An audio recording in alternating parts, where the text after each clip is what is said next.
சிவசேனா கட்சியின் எம்பி ரவீந்திர கெய்க்வாட் புனேவில் இருந்து டெல்லிக்கு ஏர் இண்டியா விமானத்தில் பயணம் செய்தார்.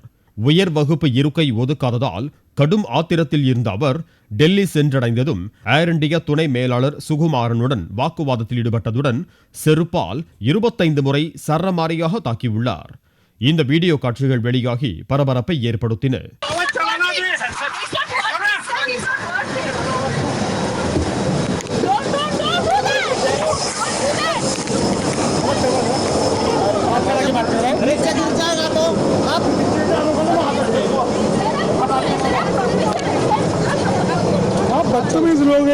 சிவசேனா எம்பியின் தாக்குதலில் துணை மேலாளர் சுகுமாரின் மூக்கு கண்ணாடி உடைந்து சட்டை கிழிந்தது.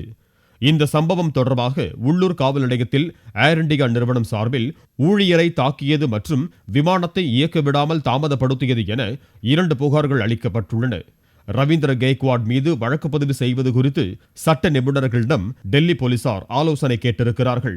இதுபோன்று ரகளையில் ஈடுபடும் பயணிகளின் பட்டியலை தயாரித்து அவர்கள் விமானத்தில் பயணிப்பதற்கு தடை விதிக்க நடவடிக்கை எடுக்கப்படும் என ஏர் இண்டியா தெரிவித்துள்ளது.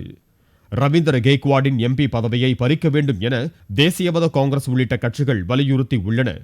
இதுபோன்ற சம்பவங்கள் நடைபெறாமல் தடுக்க நடவடிக்கை எடுக்கப்படும் என விமான போக்குவரத்து துறை அமைச்சர் அசோக் கஜபதி ராஜு உறுதியளித்துள்ளார். இதனிடையே ரவீந்திர கெய்க்வாடின் அத்துமீறல் குறித்து விளக்கம் அளிக்குமாறு சிவசேனா தலைவர் உத்தவ் தாக்கரே உத்தரவிட்டிருக்கிறார்.